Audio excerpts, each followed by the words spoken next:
Allons droit au but, tu n'es pas normal. Et je ne le dis pas comme une insulte, mais comme un point de départ.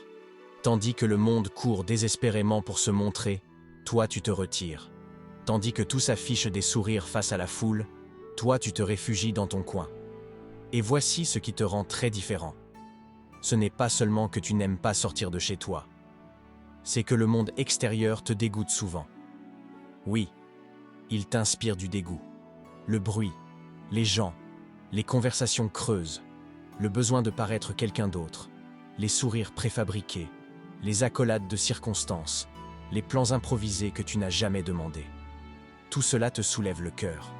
Et même si personne ne l'avoue, tu n'es pas le seul.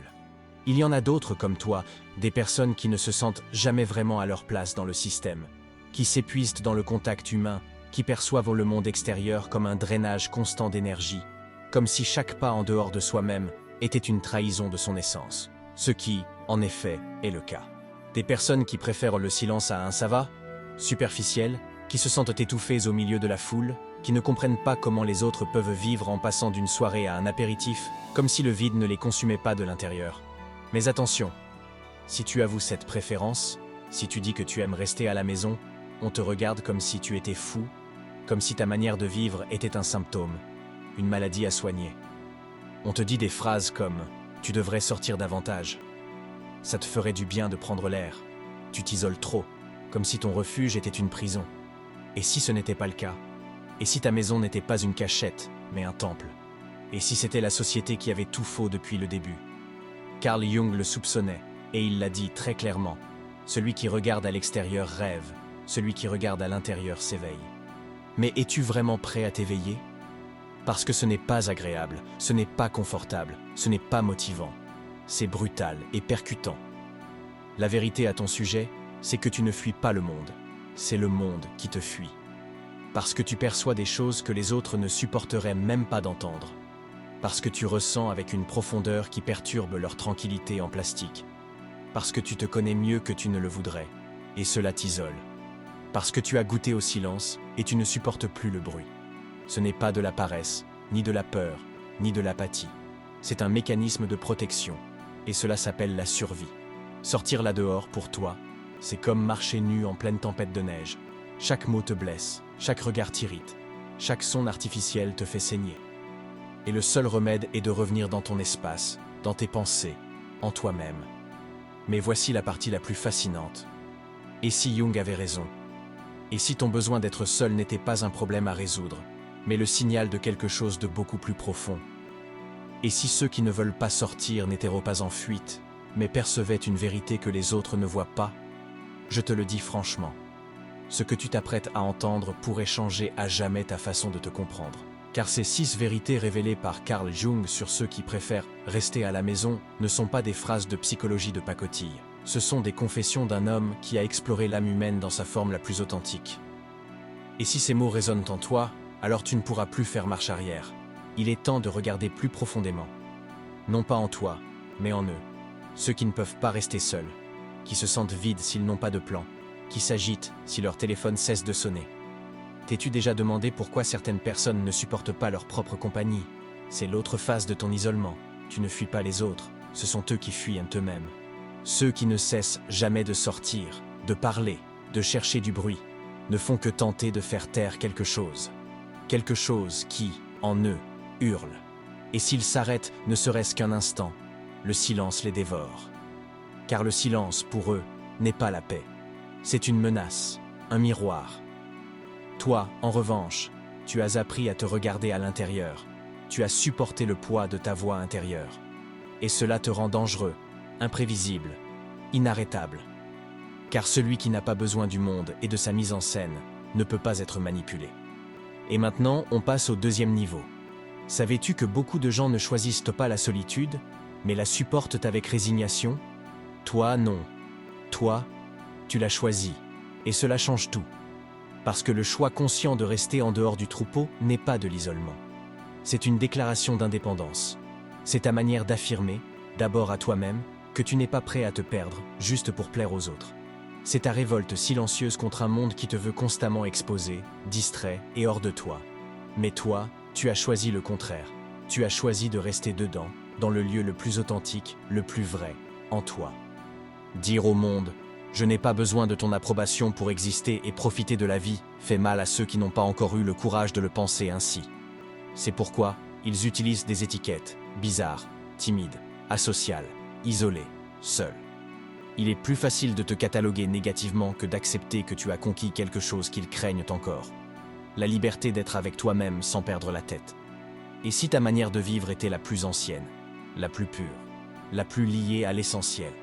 Jung parlait de l'archétype de l'ermite, non comme d'un fou isolé, mais comme d'un sage qui comprend que la connaissance ne se trouve pas dans la foule, mais dans la profondeur de l'introspection. Cet archétype s'éveille chaque fois que tu choisis de rester pour toi, chaque fois que tu refuses de porter un masque pour leur plaire. Le monde moderne est conçu pour ceux qui fuient d'eux-mêmes. Tout est construit pour distraire. Notifications, événements, bruit, publicité. Le silence est devenu un luxe, et toi, tu le possèdes. C'est pour ça qu'on te déteste un peu, même si ce n'est pas toujours avoué. Parce que l'exemple de ta conduite les met à nu, leur rappelle quelque chose qu'ils détestent, qu'ils vivent tournés vers l'extérieur pour ne pas affronter leur intérieur. Qui détient vraiment le pouvoir? Celui qui a besoin de 1000 événements pour ne pas se sentir seul, ou celui qui peut passer des jours avec lui-même sans devenir fou, au contraire, en savourant? Qui est le plus fort? Celui qui vit de likes ou celui qui lit un livre sur le canapé en sentant qu'il a déjà tout ce dont il a besoin? Préférer rester seul n'est pas un défaut, mais un signe. Tu commences à t'éveiller. Mais fais attention, car le monde n'arrêtera jamais d'essayer de te ramener en arrière.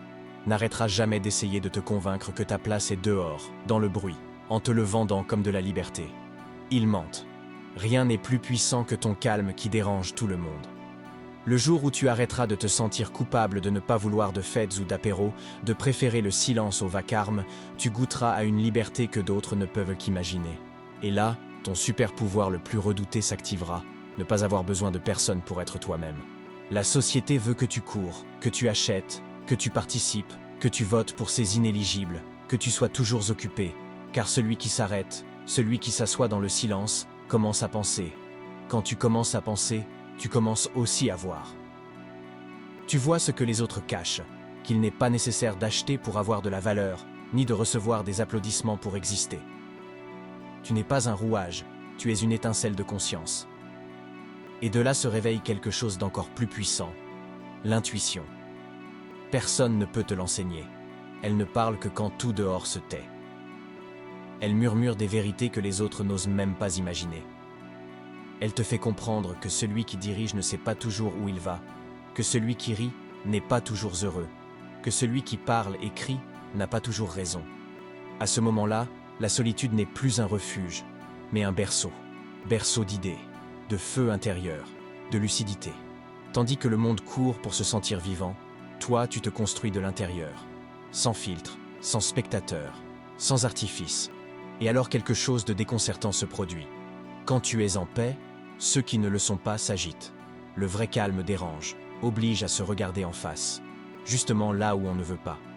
Les autres voudront que tu expliques pourquoi tu restes seul, pourquoi tu ne participes pas, pourquoi tu ne cherches pas à être présent. Mais tu n'as rien à expliquer. Celui qui a trouvé sa place ne mendie plus de compagnie. Et plus tu es en paix avec toi-même, moins tu supportes ce qui est faux, moins tu supportes même l'obligation de devoir expliquer. C'est là que commence le détachement. Tu sors de groupes, de conversations, d'environnements étouffants. Tu abandonnes des dynamiques ridicules et les gens le remarquent. Ils s'éloignent, te jugent, te collent des étiquettes, parlent dans ton dos. Mais toi, en silence, tu continues ton chemin et tu t'en fiches royalement, vrai ou pas.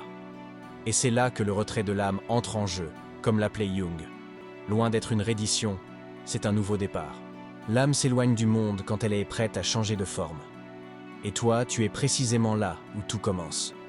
Tu es en train de choisir quelles énergies laisser entrer. Tu ajustes ta fréquence vibratoire vers le haut. Tu dis non à ce qui ne vibre pas avec toi, et oui à ce qui ne fait pas de bruit. Le début de l'évolution la plus pure et la plus éclatante, cher ami, cher ami. Tu n'as jamais été asocial, tu as seulement appris à choisir qui mérite ton énergie. Tu n'as jamais été faible, tu es profond, et la profondeur effraie ceux qui vivent à la surface. Ce qu'ils appellent solitude, toi tu l'appelles alignement, centrage, vérité. La prochaine fois que quelqu'un te demandera pourquoi tu ne sors pas plus, ne réponds pas, regarde-le en silence et souris. Parce qu'il est encore en train de courir après quelque chose que toi, tu as déjà cessé de chercher. Tu as trouvé l'endroit où tout commence. L'endroit où tu cesses de courir et commences à être. Et cet endroit, ce miracle de présence, c'est toi. Écris en commentaire « Me voici ».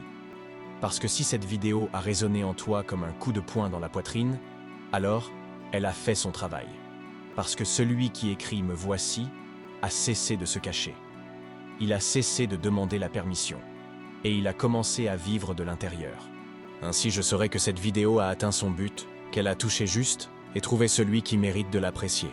La vidéo que tu vois à l'écran est parfaite pour continuer ton voyage intérieur, car souviens-toi toujours que l'âge de la conscience rend libre.